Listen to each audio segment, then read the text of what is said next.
Madami nga nagtatanong ng update daw dito sa drone natin. Sabi kasi nung mga iba baka daw nasira na yung camera kasi nga napakataas daw nung pinagbagsakan nito. Simula kasi nung pinaayos ko to mga pare ko, ngayon ko lang ulit magagamit to. Sa bagay naiintindihan ko din naman yung mga tao. Kasi nga kahit ako iniisip ko din kung okay pa ba to. Pero sa ngayon dalawa pa lang yung problema ang nakikita ko dito. Una na itong battery niya mga pare ko. Kasi kung makikita nyo hindi na umiilaw yung isa kasi nga sira na yan. Pangalawa naman is nagigimbal overload. Yung ano ba bigla na lang nagiging shaky yung camera niya parang inaalog ganun. Pero sabi ng pinagbilan ko normal lang daw talaga yun kasi nga kailangan daw i-calibrate. Papalipadin ko nga saan to ngayon mga pare ko para makita natin yung resulta. Kaya lang napakalakas ng ulan. Kaya nakapag-decide ako na dito na lang natin palipadin sa loob ng bahay. Para matesting ko na din kung gumagana pa ba yung sensor nito.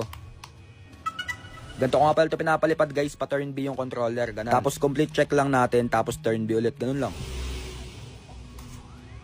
Nakakatawa lang kasi matapos yung sinapit nito, gumagana pa din to ngayon. Napakaswerte pa talaga natin kasi nga nung sumalpok pala to, tumiklop yung propeller, tas eto naman battery yung tumama pagbagsak. Talagang napakapogi nga nito mga pare ko, tas napakasmooth pa lumipad. Testing natin kung kung smooth pa yung camera. Yung camera naman nito guys, napakasmooth pa din. Kung makikita nyo, may pula na kulay bilog dyan. Yan nga pala yung sensor niya. Ibig sabihin kapag kulay pula na, malapit ng bumangga o kaya sumabit. Ganun. Yung lipad naman niya mga pare ko, talagang okay na okay pa at halos wala talagang pinagbago. Testing natin kung gagana yung sensor. Ganito nga pala gumagana yung sensor nito guys. Kapag na-detect niya na may ibang lumalapit sa kanya, lumalayo siya ng kusa. I ain't gonna cry, no, and I won't beg you to stay.